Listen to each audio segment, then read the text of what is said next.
White boy, a cruel voice called after me. My heart raced as I ran down the near-empty hallway. I knew if I could make it to the bus loading area, I would be safe. The guys always picked on me. They hated it because I was half white. Well, at least that's how they made it seem. They always teased me for my complexion. I went to an all-black school in the hood. I was one of maybe a handful of lighter-skinned kids there. I hated it.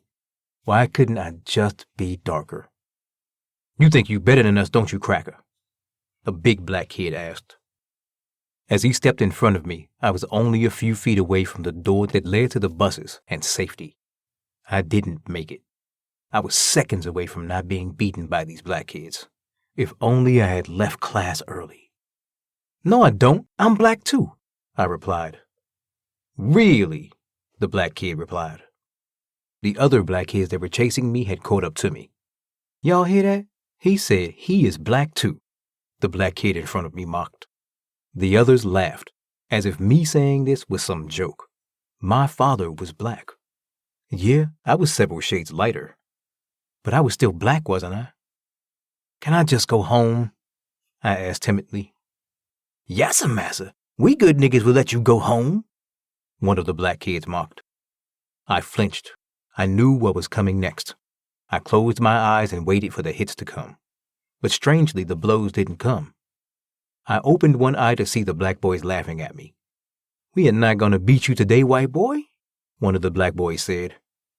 So you're black like us, right? Another one asked. I nodded. I knew something bad was going to happen. I could see the malice in their eyes. The bigger black kid nodded at the others, and they grabbed my arms and held them firmly. Let's add some color to you so you can be black like us, the bigger black kid said. He wrapped his big black hands around my wrist and forearm and squeezed. He leaned down so his face was inches from mine. We are going to put some color in your skin, Oreo, the bigger black kid said. His breath was putrid. He spit as he spoke, and it sprayed my face. He spoke with such hatred for me, it chilled me to my core. I couldn't understand what I had ever done to them for them to hate me so much. He twisted his huge hands on my arm as he squeezed. It was painful and burned. I could see my skin redden as he twisted his hands faster. Gonna Indian burn some color on you, the bigger black kid said. His eyes were wide like he was crazed. The other black boys that grabbed me laughed. I screamed in pain and struggled. I wanted to break free and run. It felt like my arm was on fire. The more he twisted, the more it hurt. After what seemed like forever, he stopped and stared at his work. My light brown arm was bruised and discolored. You're darker already, white boy, the bigger black kid mocked. He grabbed my other arm, and Indian burned it as well. I kicked him as hard as I could in his groin. He doubled over in pain. The black kids that held me pushed me hard against the tiled school hallway wall. You all right, man? One of them asked. The bigger kid looked as though he was going to cry. He stared at me for a long moment. The hate in his eyes seemed to pulse with the rapid beating of his heart. Kill him, he gasped. The other black kids hesitated for a moment. They stared at me like they really didn't want to beat me. But they were more afraid of the bigger black kid than the possibility of beating me to a pulp. I closed my eyes. I didn't struggle. There was no point. As soon as they started to hit me, I dropped to the floor and curled up in a ball. I had seen this on an anti-bullying video. Sadly, kids like myself, who didn't know how to fight, had come up with techniques to lessen the damage of the blows. I protected my face and stomach, while they kicked and punched me on my arms and legs. It still hurt a lot, but I would survive. Stop! A familiar female voice shouted. Her voice was like water touching parched lips. She was an angel. A bright light that glowed in the darkness of my life. She was black, but she didn't treat me like the black boys did. She pushed the black boys out of the way and put herself between me and them. The bigger black kid had recovered enough to stand. He still cupped his groin tenderly. Why do you like this fucking mutt, Talea? The bigger black kid gasped. The jealousy and envy in his voice could be heard by all. It dripped from his mouth like venom. Just because I don't want to see a kid bullied doesn't mean I like him, Talea shot back. The bigger black kid glared at her in frustration. He had always had a crush on Talea, but she never gave him the time of day. You traders always loved the mutts over your own, the bigger black kid replied. Talea saw the bruises on my arms and sighed. She tenderly touched it. I winced in pain. Fucking Oreo lover, the bigger black kid said. He turned and motioned for the others and limped away. What's wrong, baby? Suzanne asked. Suzanne was my mother. She was a portly white woman in her early 40s. She was the reason why I hated myself. If not for her, I would just be black, and I would not have these problems. I would not be constantly picked on by black kids. I would not feel so isolated and alone. I hated my mother for being white. I hated the fact that she was not some racist asshole that hated black men. My life would be so much easier if I was just black enough. Hell, even if I was darker, I could pretend to just be black. I didn't know how to answer my mother. No matter what I said, she'd never understand. My father left a long time ago. He found a black woman and started a black family with them and left me with my white mother. It seemed I was not even black enough for my black father. My mother loved me, but not enough to claim me as white. To her, I was always just her black son. I was not even biracial to her. I was just black. To the rest of the world, I was not black enough. I was biracial, and the black community never missed an opportunity to remind me that I came from a white womb. It's funny how race works. Because my father was black, the white side of my family could only see the black in me. I would never be white to them.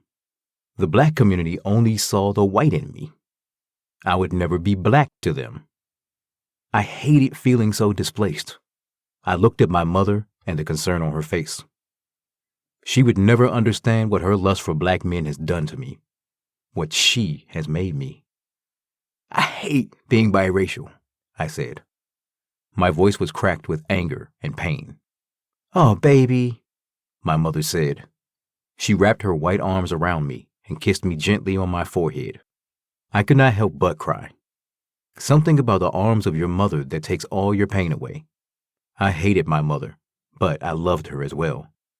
I blamed her for making me biracial. I don't know why I didn't blame my father. Maybe because he was not around, or because he was what I wanted to be. If he had stuck around, he could help me navigate this. He could teach me how to be a black man. My mother did not understand any of this.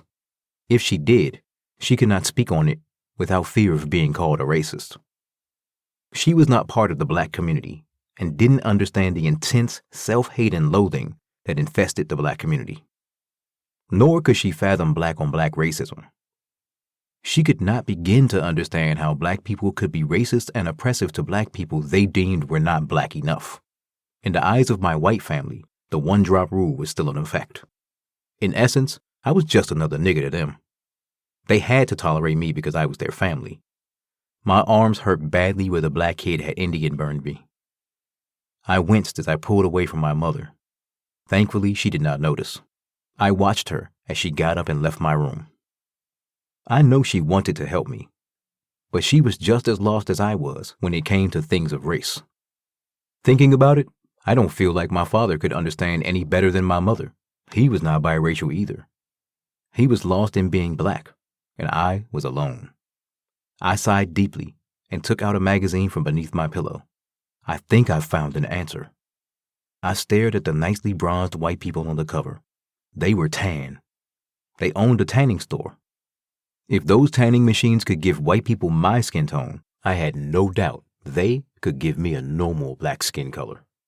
I could finally be black enough. I just had to hide my mother. I stared longingly at the tanning beds displayed in the magazine. They were my salvation. They were the instruments that would change my life. I would always be biracial, but I could hide it.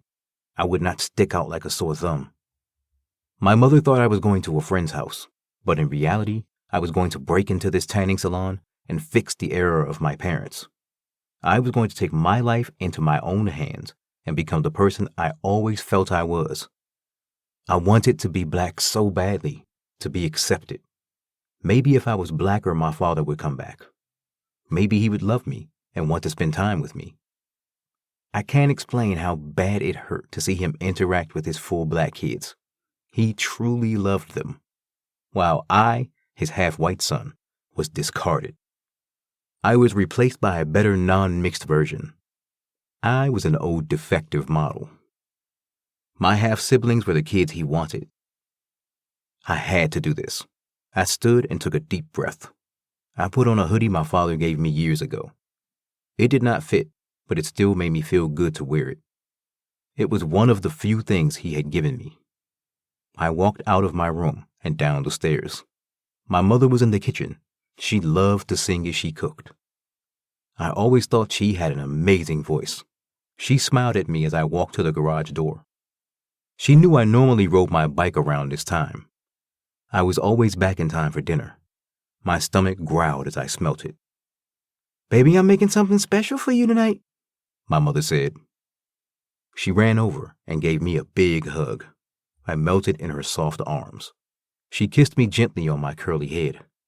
"You're enough for me, son, okay? When you get older, you will find that you're enough for yourself," my mother said. Tears started to well up in her beautiful green eyes. "I love you, son," she said. I had to fight back the sob that threatened to come up. Only a mother could break you down so easily. I nodded.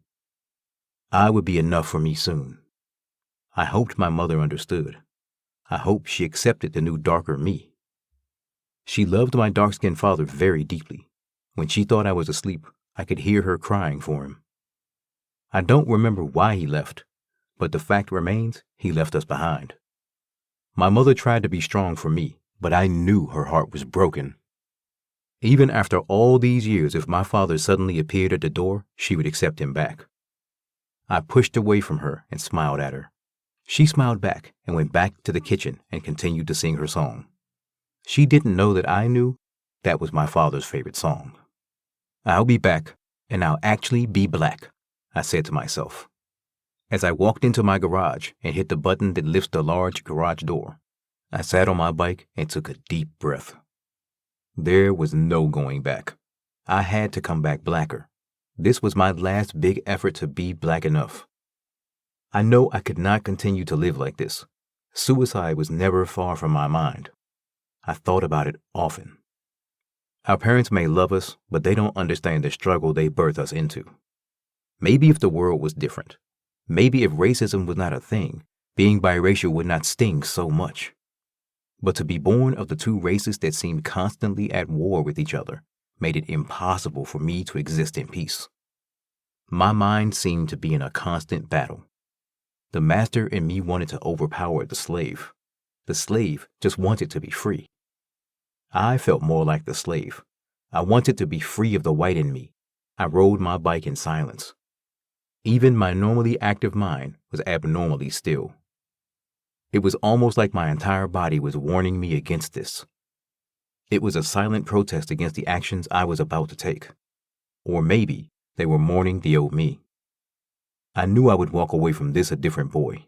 My life would forever change.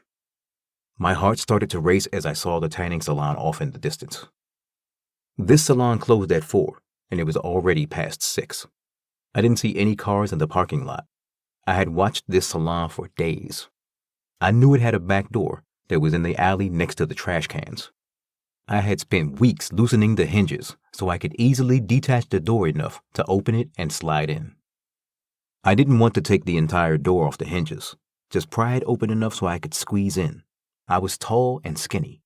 It would not take much for me to squeeze in the small opening. I rode into the alley and looked around for a moment. No one was in sight. I placed my ear on the door and took a deep breath to slow my heart. My heart pounded so hard in my chest that it was almost deafening. I listened intently. It was silent. I smiled weakly. There was still time. I could turn away now. But I knew I could not back away even if I wanted to. I was so close to being fully black, to finally being enough.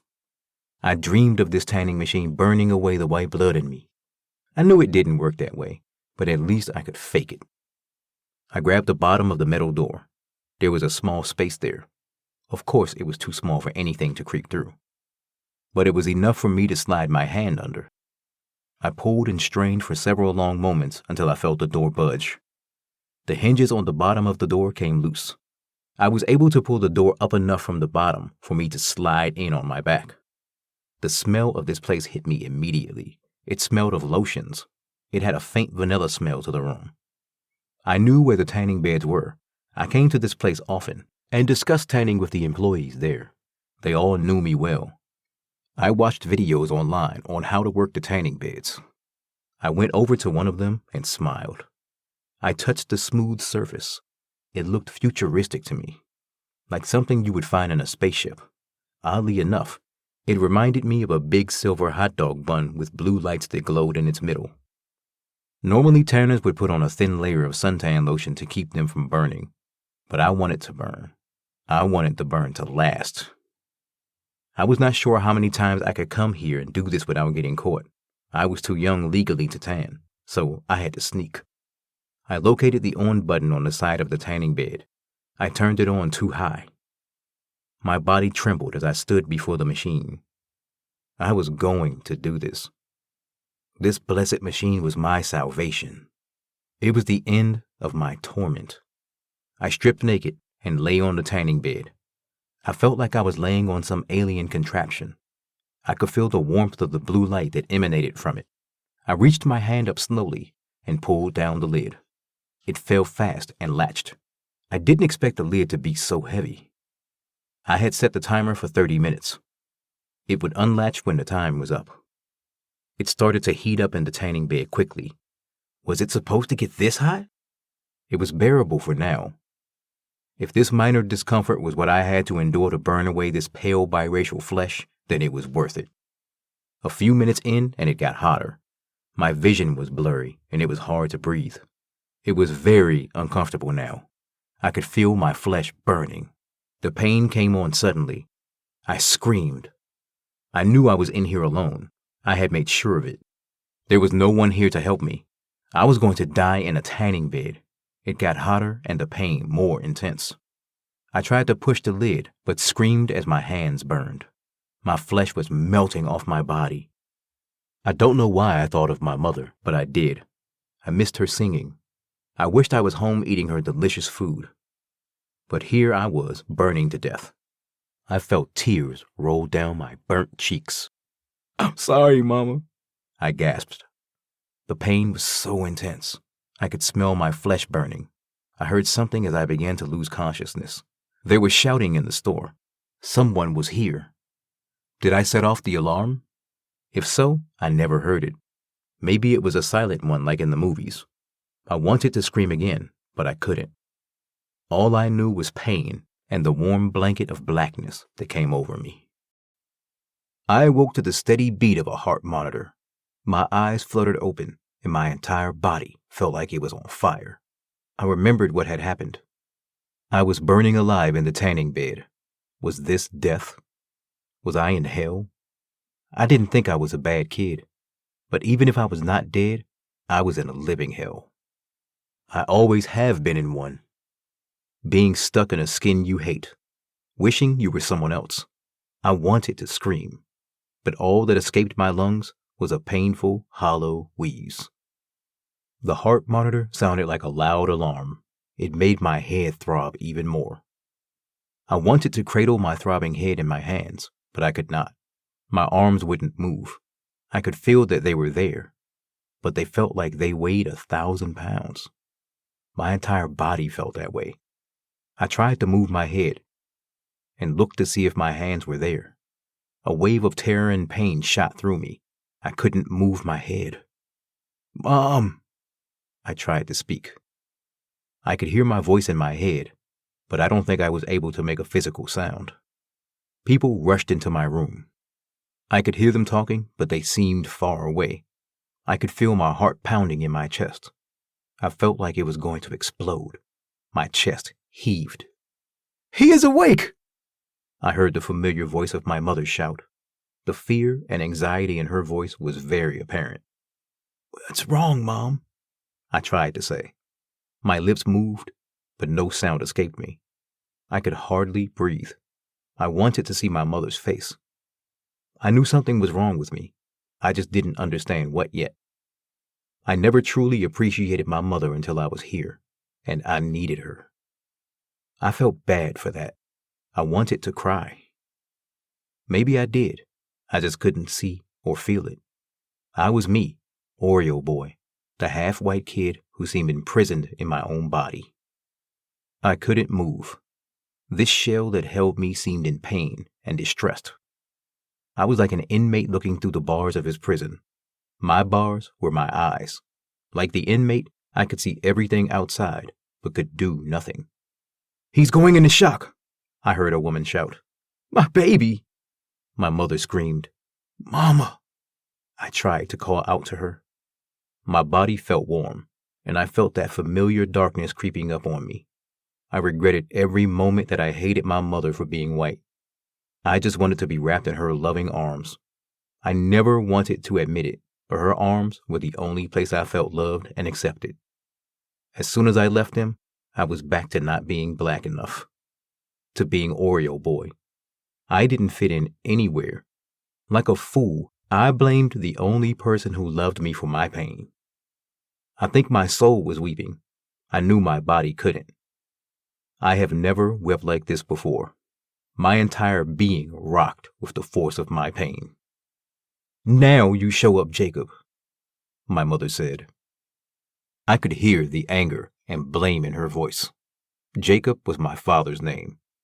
Was he here? Was I finally black enough for him? I hoped the tanning bed had worked, and I was no longer biracial. I figured I would look like my father.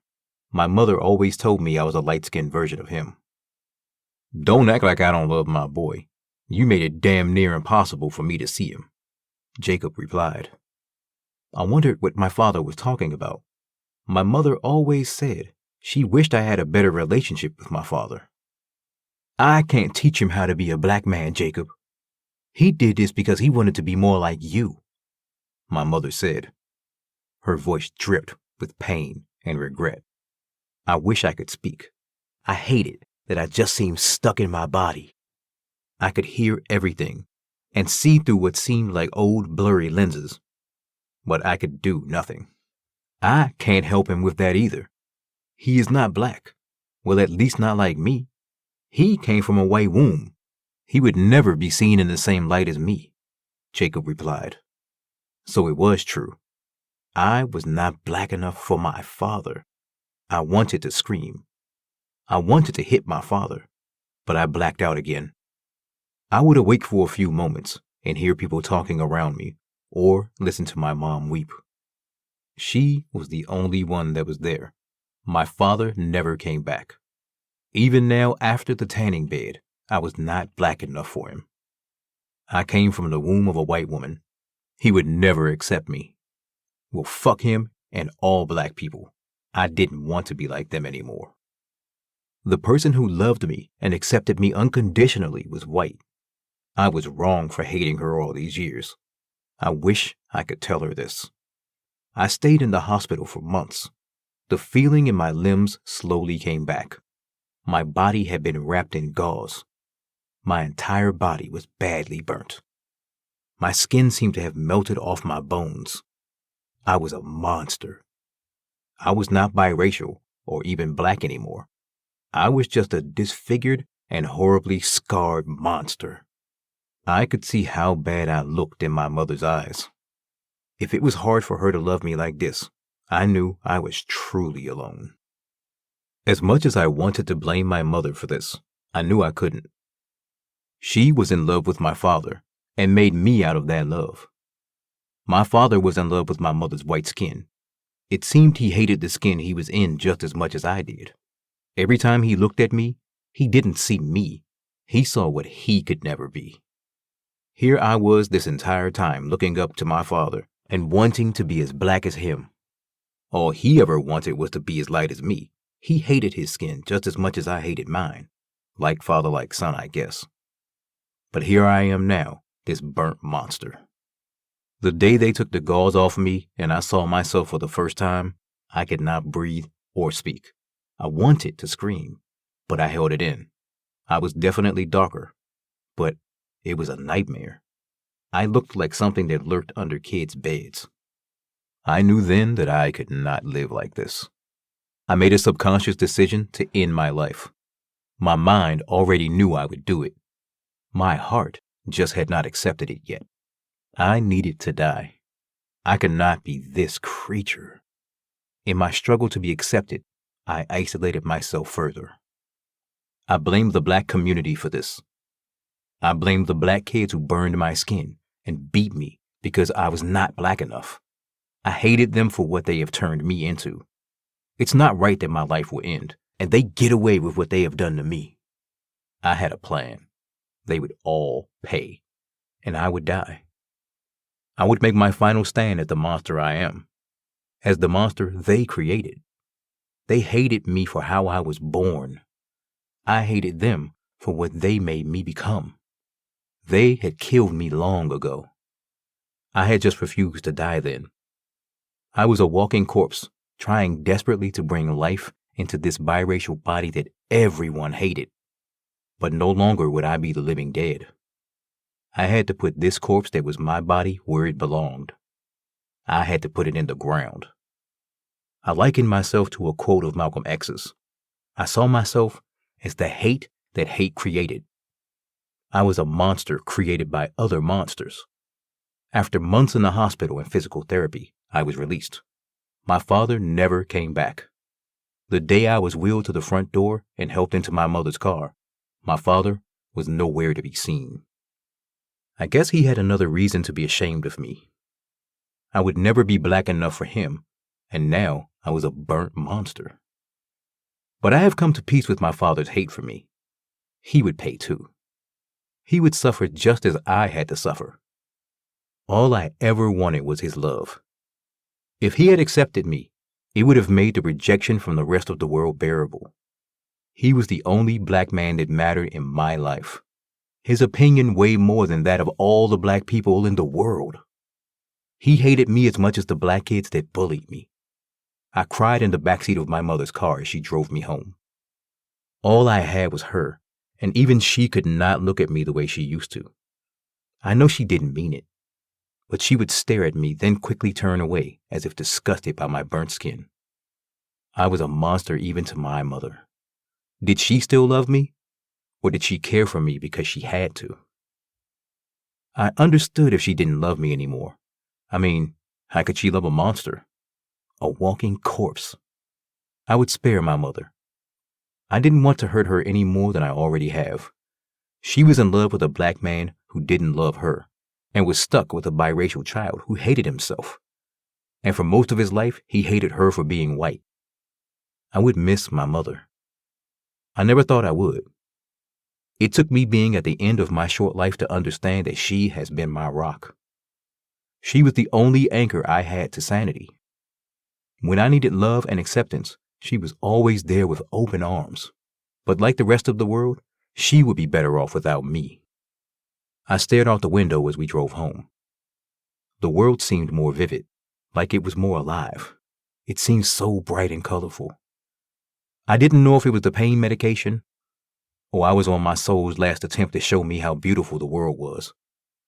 "I love you, Mama," I said. As we pulled into our driveway, my mother stopped the car and placed her head on the steering wheel.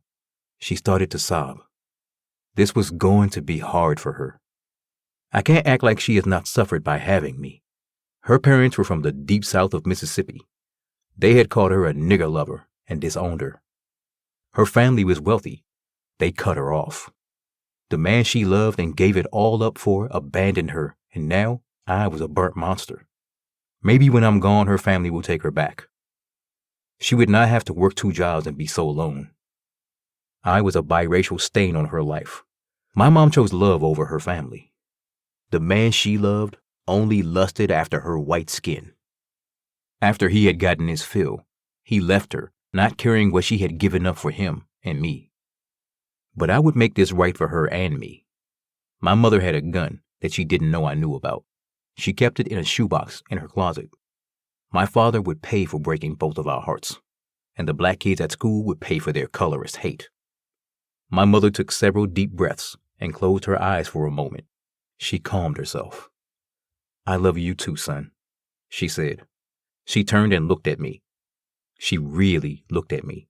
For the first time since this happened, I didn't see the disgust for my burnt and ravaged skin. I saw love there. She loved and adored me no matter what I looked like. "I'm sorry, Mama," I said. My voice cracked with emotion. My mother couldn't help but cry again. She thought I was apologizing for what I did to myself. I was apologizing for the pain I would soon bring her. I knew me dying would break her heart, but it would also set her free of the half-black stain that was me. I didn't get much sleep that night. I wanted to savor every last minute I had. I knew that today would be my last day among the living. Today would be a big day for me. I would get revenge and the peace I have longed for my entire short life. I lay in bed and watched the night turn to day. I think I may have dozed off a few times. I made sure to catch the sunrise. This would be the last one I would ever see. I had never truly taken the time to marvel at the beauty of it. The sunrise was a promise of a new start, that each day would be different than the next.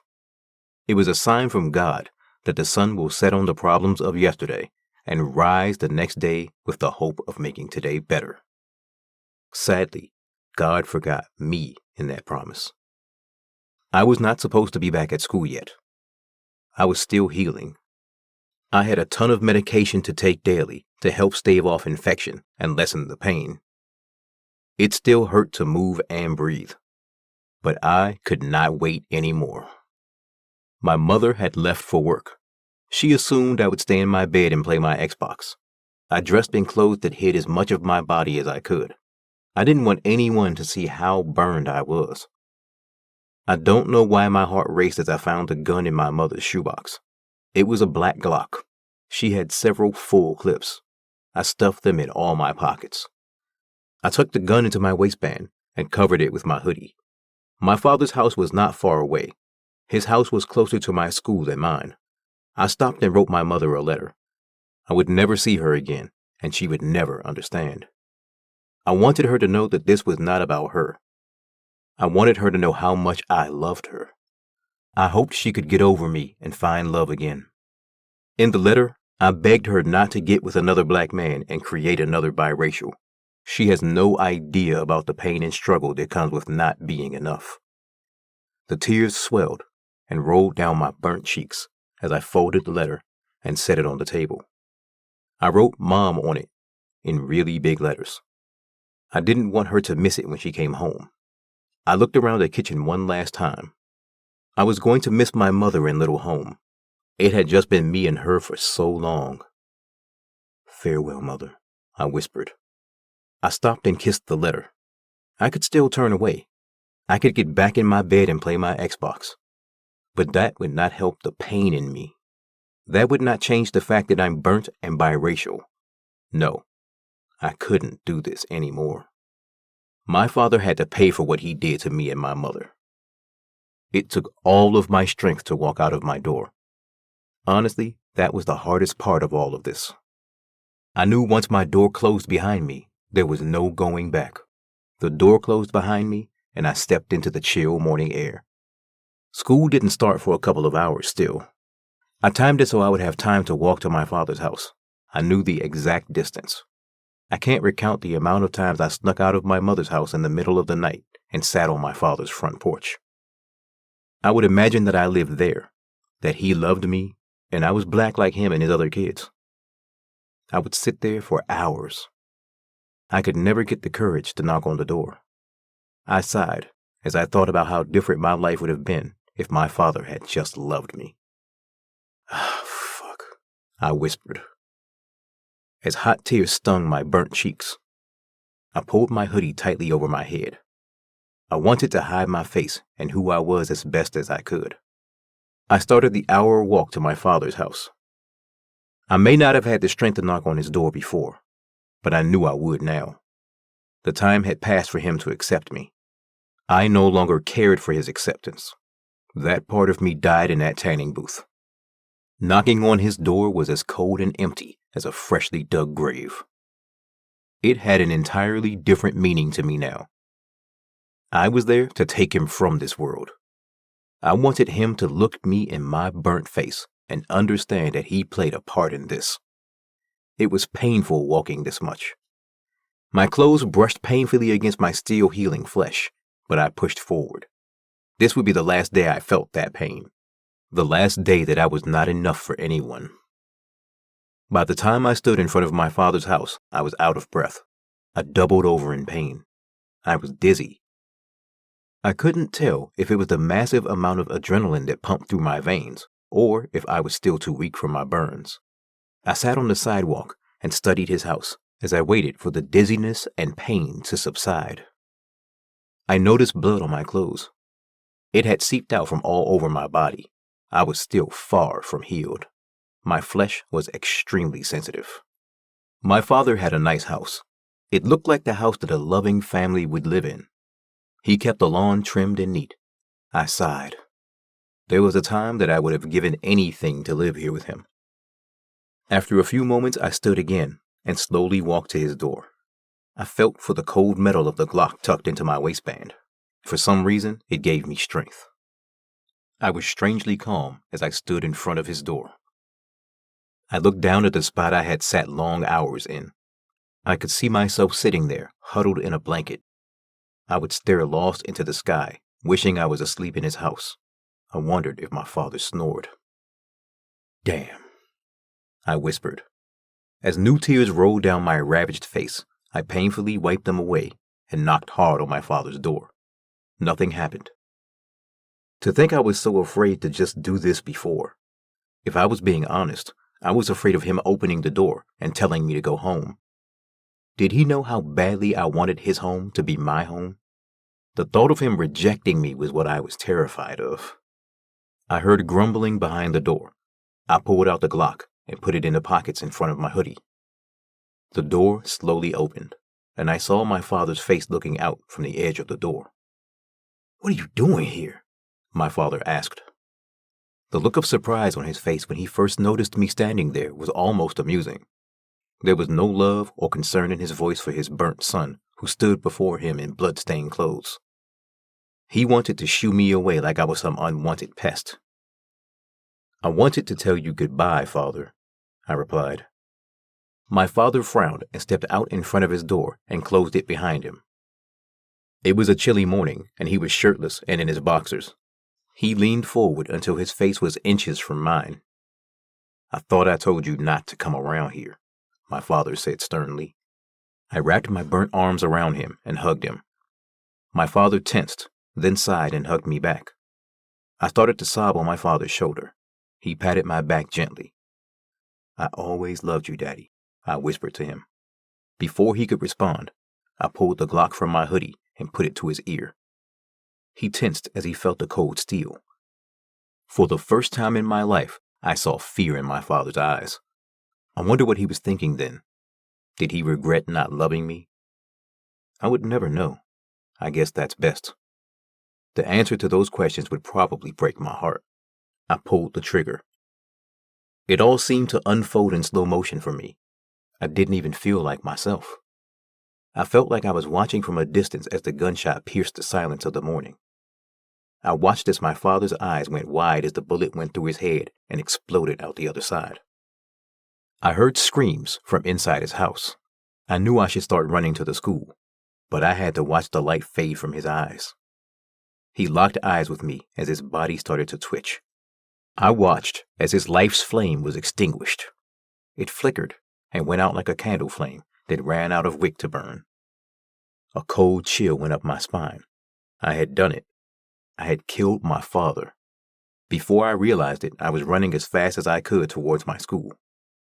It was only a few blocks away from my father's house. For the first time since the tanning booth, I didn't feel pain. I felt good. I felt like a weight was lifted off my shoulders. Now it was time to make the others pay for what they had done to me. If I could kill my father so easily, the black kids at school didn't stand a chance. I knew where they all hung out, They would not be hard to find. I made it to my school sooner than I thought I would. My entire body felt like it was burning in that tanning booth again. I stopped and stared at the school. Memories flooded my mind as I watched kids get dropped off and the school bus pull up. I sighed. I would not miss this school. The bullying in these halls was a thing that would haunt many people for the rest of their lives. I wondered what that black kid would say when he saw my burnt and scarred flesh. He once tried to give me an Indian burn to make my flesh darker. Would I be black enough for him now? I didn't notice until now that half of my hoodie was covered in blood. My father's blood. Bits of bone and brain stuck to it. I knew I reeked of death. I had to make this quick before someone started to notice the vast amount of blood that stained my clothes. I knew he would be at the basketball courts.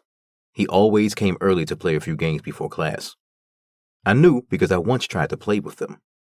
Haven't you heard? White boys can't jump. I remembered how he mocked me. I was not welcome anywhere with other black kids. That boy made my life at school hell. He made the pain of rejection all the more painful. He made it clear that I did not fit in and that I was not wanted anywhere. I was in so much pain that I could barely stand. I had come this far. I could not turn back now. I would kill all those boys and then myself. My pain would forever echo in the hallowed halls of this school. I hoped my actions would be an inspiration for other biracial kids to stand up and put an end to the bullying. I prayed my death would make adults think twice before they made us. It's not them who suffer. It's biracial boys and girls like myself who do. I made my way to the basketball courts. I smiled as I saw them all there. Sometimes being a creature of routine was a bad thing. "Hey, niggas," I shouted. My voice was racked with pain and exhaustion, but the black boys heard me. I didn't want to call them that, but I needed to get their attention quickly. They turned and stared hard at me. I looked like a burnt monster covered in blood. "What the fuck you just say?" the black boy that had been bullying me replied. I stared hard at him and gripped the cold metal of the Glock that hid in my hoodie's front pockets. "Am I black enough for you now, nigga?" I replied. The boy stopped and stared hard at me. The boys with him stopped as well. "Oreo boy?" the big black boy asked. I smiled, but he could not see it beneath my blood-stained hoodie. I just nodded. The expression on the boy's face softened. He looked sad and ashamed. "Look, man, the black boy started. I was amused. This big black bully was sorry. He was sorry for his part in what I had become. I shook my head and limped closer to him. "It's too late to be sorry," I whispered. Before he could respond, I pulled out the Glock and shot him several times in his chest. I emptied the clip on him. I had so much rage in me that I shot him more times than I intended to. Each bullet that pierced his black flesh was one of the many sins of him bullying me being erased in a pound of flesh. He fell hard to the paved court. He gasped for breath. Blood squirted from his mouth. I changed clips as the other boys watched stunned. The big black boy gagged and started to choke on the blood that was quickly filling his lungs. Time seemed to slow down as I watched the boy die. I thought I would feel the same relief I felt when I killed my father. But I felt nothing. I felt empty and hollow, like an old, rotted husk. The other black boys that hung with him started to run. I remembered them laughing at me as I shot them. I remembered how they held me down so he could beat me. I shot several of them. I walked up to the ones that lay on the ground in pain. They cried for their mothers as I shot them in the head. "Stop it, James!" I heard a voice shout. I turned, and my heart stopped. It was Talea, the beautiful young black girl that had always been kind to me. She looked at me in horror, like I was a monster that crawled out of the pits of hell. I locked eyes with her and raised my gun to my temple. My hand shook, and I started to sob. I don't know why I cried the way I did. This was my plan. This is what I came here to do. Now it was my turn to die. "I'm not Oreo boy," I gasped between sobs. Talea nodded at me as if she understood. She had saved me countless times from being bullied. I remembered her soft touch as she ran her fingers through my hair. Her kindness as she saved me from the boys I had just killed. "I'm James, and I'm biracial," I sobbed. Talea's fear seemed to melt away. She smiled weakly through the tears that fell down her beautiful brown cheeks. "You have always been handsome, James. You still are," Talea said softly. I smiled for a moment. I was lost in a fantasy of her being my girlfriend, but I knew it was just that, a fantasy. I nodded at her and mouthed, "Thank you." I pulled the trigger. I heard Talea scream. I started to fall back. It felt like I had already died, and I stepped from my body and watched that old battered body of mine hit the ground. I watched as I started to twitch and die. I looked around and saw my father staring at me. The boys that I had just murdered watched me in silence. The boys shook their heads sadly at me and vanished. My father held out his hand and waited for me to take it. It was almost like it didn't matter that I just killed him. His body is probably still laying on his front porch. I took his hand and looked at him. He smiled at me and we walked away. I didn't know where we were going, but I was, for once in my short life, at peace.